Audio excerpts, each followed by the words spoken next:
I'd like to introduce my good friend, the mayor of Lilburn. This is Johnny Crist, the mayor of Lilburn. He was my pastor for 25 years. Yeah, we've known each other since the late 80s, and he's one of the pillars of the community here in Lilburn, and I know that whatever he's going to share with you is going to change your life and encourage you. So please give him a warm welcome. I just got Cirrus radio put in my car, and it has 195 channels, and I just got it this week. And I started exploring all the channels, and last evening, I was going to Home Depot listening to Sirius XM, and I found an oldie song. I love the oldies, so I found an oldie song. It was called Wake Up Little Susie. And it goes, wake up little Susie, wake up little Susie, wake up. And here this guy is telling a story. This is out of the 60s era, and he went to a movie. And the movie was boring, and they fell asleep. And he told his mother, her mother, that he'd have her home by 10 o'clock. And now she's sleeping in this thing, and he says, wake up, little Susie, wake up. What am I going to tell your ma? What am I going to tell your pa? What am I going to tell your friends when they say, ooh la la, wake up, little Susie, wake, we got to go home. And then he has this line in there, and he says, my goose is cooked, my reputation is shot. I thought that was very interesting. Here's a guy in a movie theater with a girl, 15, 16 years old. She falls asleep. He's supposed to be home at 10. He's so nervous that he says, my whole reputation is shot. They didn't do anything.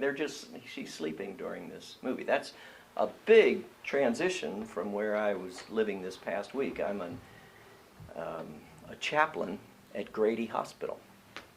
And I went on the floor after summons there, and it was a gunshot wound.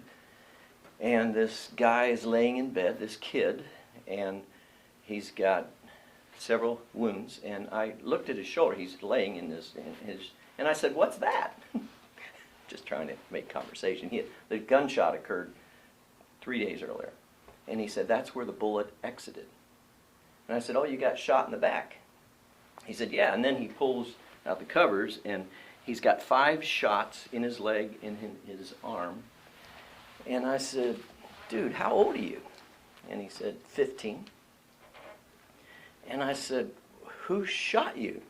And he said, one of my buddies and I said, why? And he said, I beat him up the day before because he was hitting on my girlfriend. And I said, how old's he? 14. And I'm like, the 14-year-old could have been charged with murder had those bullets come over about 6 to 8 inches. And I live in these two worlds, and I say the world that I grew up in was wake up little Susie, very innocent, very respectful of parents, very honoring of, and then I see where we are today. And if that was the only gunshot wound I would have seen, I take in the gun. In fact, another girl, you might have heard about this story. Her name's Destiny.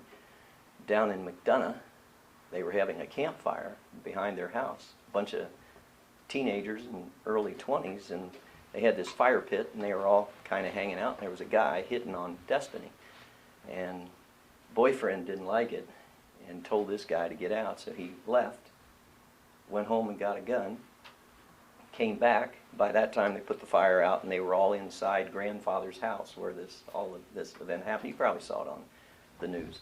This was about a month and a half ago. And the guy walked in with a gun, and he had everybody get down on their knees. He started with Destiny, and he went,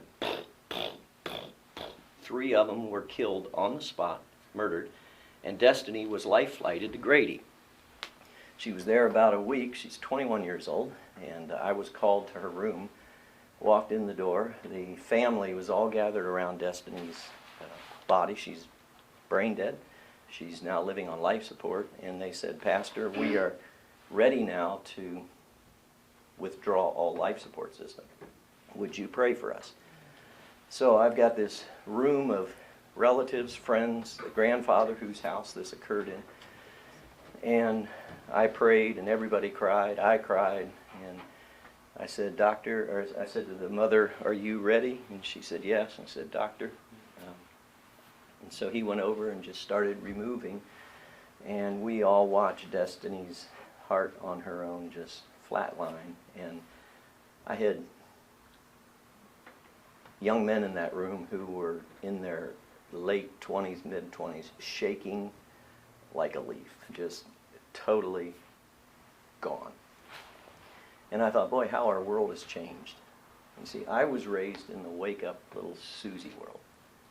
You're raised in the Grady world. And a couple of years ago, I had a sort of an experience where I said, I love that world that I was raised in. And with all the media and everything that's gone amok in our world, you're introduced to things that we would never have considered when I was growing up. And I said, Lord, here am I, send me. If I can in any way be a part of reclaiming a nation back to its moral, ethical, and faith roots. And we were at a funeral in Birmingham, Alabama, and we were driving back Highway 20. This was about a decade ago. And it was evening time, and I said, babe, let's stop for dinner. And so Ann and I pulled into Betty's Barbecue in Anniston, Alabama. It's right on the exit. And we're having these little barbecues. We probably split one. We were so poor. And I said, can I share a few things? And she said, yeah. I said, if I could do anything I wanted to do, if money was not an issue, if talent wasn't an issue, you know what I really would like to do? I'd like to be in the U.S. Senate. I dream about it. I fantasize about it. I know I'm pastoring a church and have to put up with people like that and this and that and all. And I thought maybe just kidding. And I said, would it be possible, do you think I could resign and pursue a dream that I've had in my heart for years, but I've just been afraid to talk about it? And Sweet Ann said, you know, when I married you, I thought she was in medical school. She wanted to marry a doc. She always thought she'd marry a surgeon. And she said, but I married you, and I had no idea I was ever going to be a pastor's wife. But I married you, and if God's calling you to something else, then I'll be the first lady of the city, or I'll be whatever it is that I'm to do. And so you have my full permission. And that opened the door for me to dream. And I thought, what could I really believe that maybe would be possible along the way that I could do to help influence a nation to righteousness? And so because our house is, do you know where we live? We live in downtown Lilburn. If you ever anybody know where Lilburn is? Lilburn, Georgia? Right downtown, City Park. Have you ever been to City Park? You know the tennis courts right there by the City Park? You know that big white house right on the corner with a fence around it? That's our house. And because of that house, I would go over and make speeches because City Hall's right across the street. And I'd go make speeches and say, hey, do you guys know what's going on in the park? And do you know what's going on around here? And they kept saying to me, why don't you run for office? And I said, because I'm a pastor and I've got 8 kids and I'm restoring a house and I don't know anything. And so finally I did run and won. And then when I saw the state of the city, I thought, I've got to lead the city. Because here's the difference of cities and businesses. If you have a business and you're selling Dot ice cream, do you know what that is? What's it called? Dippin' Dots. If you're selling Dippin' Dots, and if you live in New York, where Dippin' Dots would only be helpful in the summertime when it's freezing cold in the winter, and you have this idea you want to sell Dippin' Dots, and if people don't come and buy your Dippin' Dots, your business goes down, right? It goes under. You're out of business. You create a Chapter 13, you're done. But in government, it doesn't work that way because we have a constant stream of money coming in. It's called taxes. And so you can be a poor leader, but your city still works because you extract money from people, it never goes away. And I saw the condition of our city, and I said, I don't think this is run well. I don't think, so I asked the former mayor, I said, what's the vision of the city? If you go to Home Depot, or if you go to Chick-fil-A, you walk in and it says, food is essential for life, therefore, make it good. Yeah, it's right on the wall. Everybody knows it. Here we have teenagers, that's their vision. That's what they're doing. They're making good food because you have to eat. And I said to the mayor, what's our vision? What's the vision of this city? I don't, and then she looked it up in a book and found out the vision. And I said, if you have to look it up in a book, it's really not real. The vision ought to be right on the tip of your tongue. And so I said, I'd like to run this city. And she said, that's not a good idea. And I said, well, I'd like to boot you, win, and see if I could do a better job. So that's sort of the story of where we've been. Now, here's what the Bible says in the book of Jeremiah, chapter number 29. There are these people called the people of Israel, and they had this place that God gave them. It was called Jerusalem. And they're supposed to be there and having fun and loving God and loving each other and all is doing well. But they got booted out of their homeland, and they went down to this place called Babylon. And it was crazy. They were with some people that didn't love God. That was good. This was bad. That was really prosperous. This was tough over here. And they hated the leadership. They hated everything about it. And so they started, I don't like this city. I don't like this place. I don't, And God sent this guy named Jeremiah. He shows up on the scene, and he says these words. In Jeremiah chapter number 29, verse 7, he says this. Pray for the city in which you find yourself, because if it prospers, you too will prosper. And so he's given us a universal principle that we, as the people of God, are to pray for the city, the state, the country, the place where we live. Here's why. Because if the place where you're living, if God blesses it, the tide lifts everybody.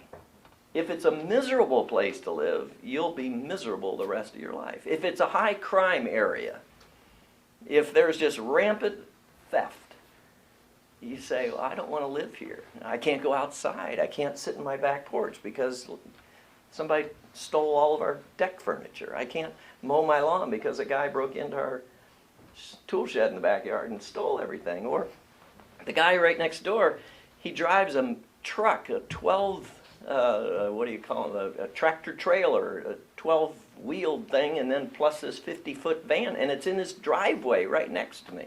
And a guy over here hasn't mowed his grass, and they do pot, and they're kind of druggies over here. I don't want to live here anymore. The Bible says, pray for the city in which you live, because when it does good, when they take care of that truck and they get those guys out of here, everybody prospers. And then in the book of Proverbs, chapter 29, again, verse number 3, it says these words. When the righteous rule, when people, good people, right people, when people of character, people of authenticity, people of morals, when the righteous rule, the people, what? Rejoice. Did somebody say rejoice? The people rejoice. People get happy when righteous people rule. And here's an example. When I took office about 7 years ago for the city of Lilburn, the first day that I led the public meeting, the city hall meeting, the room was packed. We had people with stickers on that said, concerned citizens of Lilburn. Everybody walked in, they kept putting these stickers on people. So I had a whole group on that side. Other people on this side all had red t-shirts on protesting something. I don't know what it was. We had the big mosque controversy, which is right down the street. All this bedlam going on. And I said, whoa, Johnny, you got into something fun. So here I was leading this meeting with a jam-packed house. And over time, I said, look, here's what we're going to do. I'm going to meet once a month right here alone. If you have questions, you want to talk, just come to what we're going to call a town hall meeting. And I'm going to get these guys, all these people on this team called the City Council, the leadership. We're all going to start loving each other. We're going to get together. We're going to talk incessantly. We're going to work out anything that's going on up here, and we're going to work it out on here. In this past meeting, we opened our new city hall at on Main Street, and with an $11 million facility, the first time ever, the city has joined with the county in putting a city hall and a library together in one space. You'd think it was a huge deal. All the photographers showed up, the news media, everybody's going to film this big meeting. When we walked into that meeting, we had 20 people who came to our city hall meeting at the opening of our grant. And I am so complimented. Why?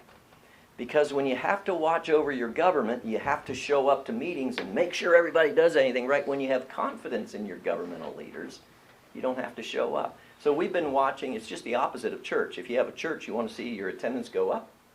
If you're leading a city, you want to see your attendance go down. We had 9 people show up to a city council meeting in September. And I'm like thrilled. I'm like, they trust us. I'm loving all this. This is so much fun.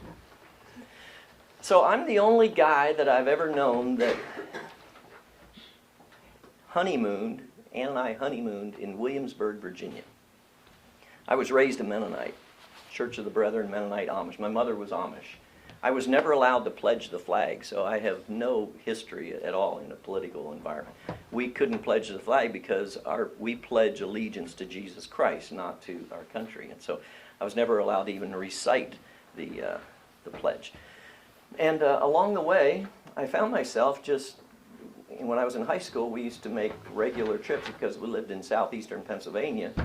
It was an hour and a half to Washington, D.C. So for our elementary school, we went to Washington on a day trip. For Sunday afternoons to see the apple blossom and cherry blossom festival, Mother and Dad used to take us to Washington. For high school, we used to have our trips down to D.C.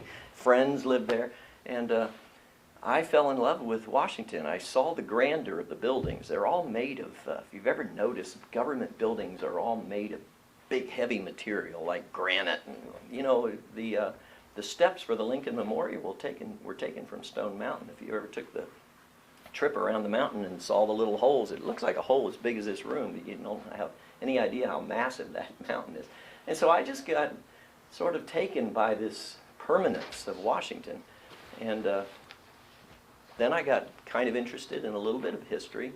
I just like Williamsburg because of the architecture. I love antiquity. I love connecting with the past. That's why Wake Up Little Susie is such a touching. I want to cry every time I'm saying it, that sort of thing. And I felt called to pastor a church, but never realized that I was going to do that for a season, and then God would have me do something else. And so I just said, let's pursue God's heart, whatever it looks like. And so I now have the pleasure of leading a city. Do you know how much money I make leading a city? Let's take a couple of guesses here. How much money would I make being the mayor of the city of Lilburn? Not much. We have a $16 million budget. How much? $1 million? $1 million? How much do I make? Yeah, $1 million. $1 million? I guess $2 million. $2 million. I make $2 million.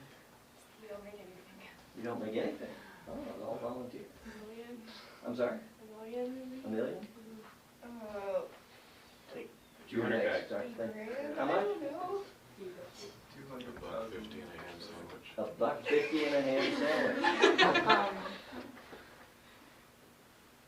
Let's put it in perspective. A doctor, if you're out of residency and you're going to be at Emory University and you graduate and you're going to go to Grady, you probably make about $185 to start, $185,000 a year, and then kind of work up from there to $250,000, something like that. How much? No, I was going to say 200,000. How much? 200,000. 200,000? No, I said 200,000? 100,000. 100,000? $500,000. $500,000. Okay. I make $5,000 a year being the mayor of this. I was closest. You a ham sandwich almost got it. You see, we call this public service. You do that. How much does President Obama make? Less than Ravens and all. 400 and something, 400 plus thousand. But you got to realize, there was an interview with George Bush after 9/11, and one of the reporters asked the strangest question I'd ever heard, but I was fascinated with. He said, "President Bush, what do you have on you right now?" And he said, "A pen." That's all he was carrying, a pen. You got to think about it. Did President Bush need a driver's license? No. He's going to be in armored vehicles his entire term. Does he need a credit card? No. Everything is paid for him. Does he need any identification in case somebody doesn't know who he is? He has to go into a restaurant. No. And so the only thing he carried is a pen. And so there's influence and the ability to shape policy or people or things that is a huge magnet. If one gets elected to the Georgia State Assembly, which is the House and the Senate, I have been asked and just delighted to be a lobbyist for the Georgia Right to Life, the pro-life movement, so that we don't murder babies. And so the session at Georgia State House is 40 days. So beginning the second Tuesday of January, I'll be at the State House every day. And a state senator or a state House of Representatives, they make the same amount of money. How much do you think they would make being a state senator? More than a ham sandwich. Let's move on from that. How much does a state senator make annually? Annual income. $2.50 and 2 ham sandwiches. Okay, how much would, you haven't entered into this one yet. How much does a state senator? I'm How gonna much do you say make? What's your annual income? Okay, so it's north of yours. Okay. He makes more, the senator makes more than you, right? Okay. You have I'm an gonna idea? say 6,000. 6,000? 100. 200,000? 100. 100,000? 3,000. A state senator or House member for the state of Georgia makes $17,500 a year.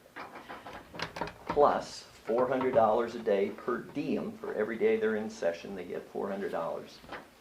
So the total is about $23,000 to $24,000 depending on how many days a senator or a House member. So you don't get wealthy doing this until you get to the U.S. House of Representatives, and they make $175,000. I'm not sure what a senator makes in the state of Georgia. Who are the senators in the state of Georgia? We have, how many senators represent the state of Georgia? 2, and their names are? Johnny what? Isaacson, good. Johnny Isaacson is our state senator, and he may be tapped by Trump's campaign to join the executive team. And our second senator from the state of Georgia, never held political office before in his entire life, a businessman, is David Perdue from South Georgia. Here's what our Constitution says. Everything that we're doing right now in our federal government is almost 100% opposite of what the framers of our Constitution have asked. Originally, it's set up that a guy's over here plowing his field back in the 1700s. He's got some oxen, he's building a house. John Adams and his sweet wife Abigail lived in Braintree, Massachusetts, and he's just a brainy kind of guy. And he was working around his house and he got called to do public service, so he left and went down to Washington, and this is the way it's designed. You serve in the House, in the Senate, or the presidency, and then you go back to your field and you work your fields. You're a seamstress, you're a dock worker, you're a school teacher. But today, we've made a career of this, whereby people keep being reelected term after term after term. A 4-year term is president, a 6-year term. As a senator, a House of Representatives, a 2-year term. Why would House of Representatives have a 2-year term when a U.S. senator gets a 6-year term? Would anybody have a guess? Let's give our best. Because there's 100 people versus 500. It's interesting. There are 2 from every state. That is a correct answer. There are 100 people in the U.S. Senate and a whale of a lot more representatives. It's all based on pro capita, how many people are in the state. But that's not exactly the reason why. Who do senators represent? The state. I'm sorry? The state. The state. A senator represents the state. Who do House members represent? In our balance of power, how does this work? Represents the people. Represents the people. So if you're elected as a House member, you're supposed to say, how can I help you have your rights? How can I help make your life better? A senator, on the other hand, says, they're giving us some bills. Does this make sense for the state, for the federal government? Can we afford it? Is it good policy? Does it match law? And so these 2 come together and they say, yes, this is good for the people. And they say, yes, this is good for the state. And then you sign it into law, but then the president could say, not going to do it. So it takes everybody colluding together to get a law passed. And so we have the biggest idea on the plate in this general election that just occurred. Some of you are very happy that Trump won. Some of you are very, very sad that Trump won as president-elect. But the big issue was what? What did they say about Trump? No experience. Hillary, been in line for 35 years, plenty of experience. Do you realize that the framers of the Constitution had Trump in mind rather than Hillary's career path? You're supposed to be a person that knows the people. So the reason why there's only a 2-year term for the state and federal House of Representatives is because we want those reps back with the people. But what happens is that a representative goes to Washington, they get a brownstone house up there, they stay up there, they never come back, and so they've lost touch with people that they're supposed to serve. And so we've got a few things to be corrected. Okay, I've waxed on enough. What do you want to talk about? This is your time together.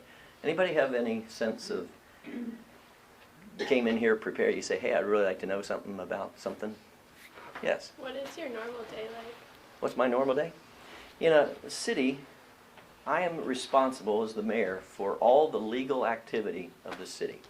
And so I sign documents into law, or into what we call ordinances. We don't do laws, but because this is supposed to be a part-time job, I've made it a full-time job. And so I go to the city every day, but here's a general job of what I do. This past week I spoke at Parkview High School to the AP government class. And everybody in the class, except one, I was told afterward, were all Democrats and probably hated everything I said. But I think it's very important for a public official to tell you where they are. You say we don't play games. So I just want you to know I'm very conservative. I out-conservative conservatives. And I'm pro-life. I am low government, get out of our business, let us, low regulations, low taxes, no same-sex marriage, no bathroom laws, and all the kind of stuff that the liberal agenda is trying to drive. So I talk about that kind of stuff at Parkview High School. And then every day I visit somebody in our city to talk about our city. I want friends in the city, and I want to talk to businessmen about how their businesses are doing. I go to speak a lot in different kinds of groups. I become the face of the city of Lilburn. I show up at every Chamber of Commerce meeting. So I have a lot of fun that I can set my schedule exactly how I want, but it's a lot of this kind of thing where we just talk and talk and talk and talk to people and say, hey, Lilburn is the place to be. So somebody has said, well, big boy, where's Starbucks? Why did Outback leave.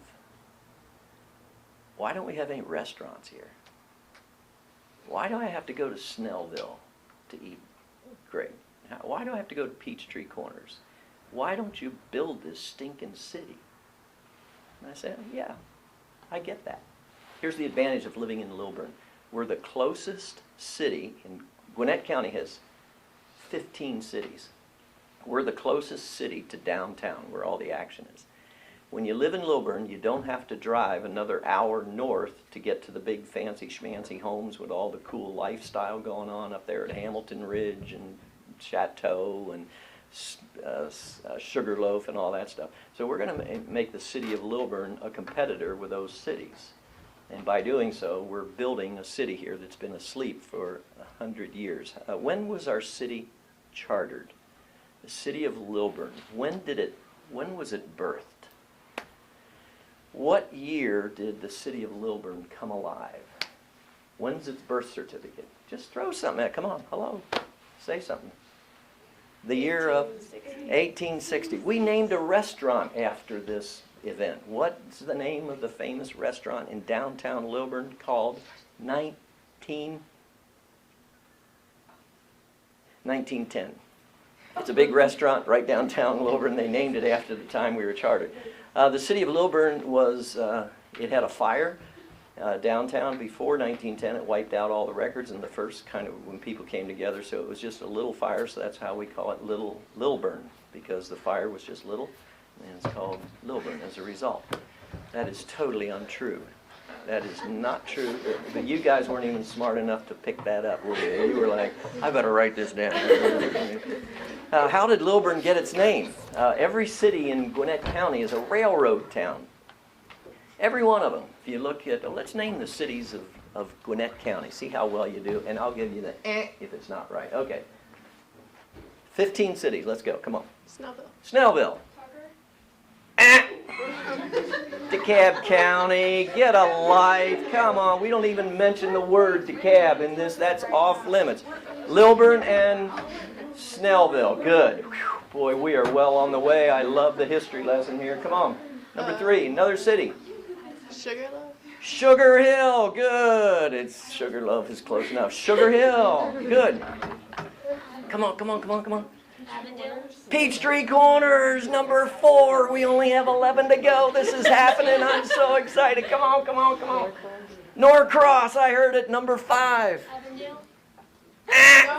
Avondale, that's way down in DeKalb County, and I hate the name saying that. That's just not good to my ears. I have to get cleansed out of this. Number 5, Duluth, number 6.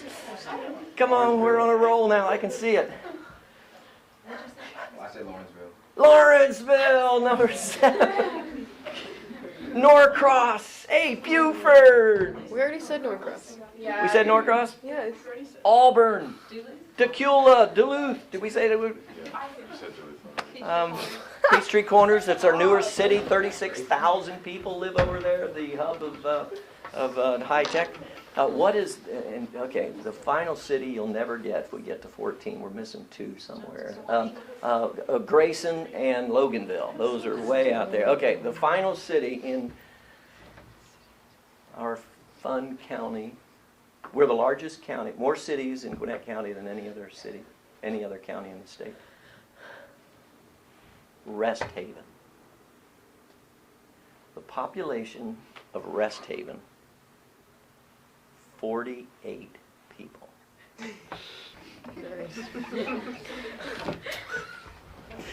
They wanted to they wanted to get swallowed up by Buford, but the state legislature wouldn't let them, so they have to still be a city because they were chartered 100 years ago, and they continue to exist with 48 people. So all these little railroad cities, every city in Gwinnett County is founded on a railroad. If you go to Norcross today and you go downtown, boom, you're right in the middle of railroad tracks going 70 miles an hour, and you're trying to eat dinner at the Auburn. You can see on one side of the street it's Prosper, but you're on the wrong side of the tracks. Buford, same deal. One side of the tracks it's really pretty, and the other side it's just horrible. Lilburn is the only city where the track runs perpendicular to our main street. So when we have our Christmas parade next Saturday, we can go right down Main Street, both sides, and which we intend to build. But because it was a railroad city, before Indian Trail was ever a paved road, Gwinnett County was way out in the boondocks. A bunch of farmers out here. Nobody had contact with Atlanta. It was too far away. But the train came through the city. And when the train stopped, off came a very proper Virginia man who had a high hat like he's going to a prom, a tuxedo with big lapels, and his obituary said he was very good with people. He had a way with people. He was smart, and he was a part of the CSX Railroad. But when he got off the train, people were taken by this man. His name was Lilburn Trigg Myers. We named our city after a railroad conductor who was very sweet. So we just did a dedication of our new city hall just a couple of weeks ago. We had a portrait done of Lilburn Trigg Myers. It now hangs in our city hall in the new entry there. Very sophisticated man. And I read his obituary right out of the paper from up in Arlington or somewhere up there in Virginia. And pretty learned man, and we bear his name. I think it's a horrible name, actually. Where do you live? Lilburn? It just doesn't fly. I wish we were something with sugar or honey or Nashville or something cool, but we're Lilburn. So I wish we were called Sharktown. Sharktown, there you go. Yeah. Okay, so what do you want to talk about? You have any songs you want me to sing? I love my oldies. So I'm elected for a 4-year term. I'm in my second term. I'm into year number 2 now. So I have 2 more years, and I don't know if I'm going to stay mayor and go another term, or if I'm going to run for downtown for state senate or state house. And I would love to ultimately end up in Washington as a U.S. House representative. Because I hate liberalism. I hate what it does to you. I hate what it does to our economy. Every state in the hinterland, every state is red. But our major cities turn them blue. Why? Because in major cities we have intellectuals and universities. I have 8 children. 3 of them went to Georgia Tech. They're 2 of them are very outspoken on climate change. Now, if you know, climate change is an idea. It's not science, and it's based on political models. But when you say something again and again and again, it's very difficult for you as a young person to say, I don't believe in climate change. It's a hoax. It's a myth. It's a joke. It's not true. Like Darwin's theory of evolution was an idea. But everybody accepts. So my sons at Tech listen to all of the intellectuals go on and on about how climate change is going to rock the planet and we're going to lose, and you might as well not even think about living here another century because it'll be so polluted, and look at all the change. And it's simply an idea. So I am not in any way wanting to favor any kind of regulations that would cause us to factor in climate change, nor would I want to be a part of any agenda that would have same-sex bathrooms mixed. How do you feel today? I feel like a girl. I think I'm going to go in that bathroom. How do you feel? I feel like a mixed girl and boy. I feel like a dog today. I feel like this is insanity, and it is called our culture. And what we find is that government and rules and regulations and laws always follows culture. We can go on record to say that Hillary Clinton violently opposed same-sex marriage about a decade ago. Kasim Reed, the mayor of the city of Atlanta, spoke against same-sex marriage about a year ago. Barack Obama spoke against same-sex marriage. But we have movies, we have television, we have people that say, this is okay, and we're back here as conservatives or people that are traditionalists that believe in a man and a woman being married, which has been this way the entire existence of humanity up until this past 15 or so, 20 years in certain. And then people change their minds because public opinion leads.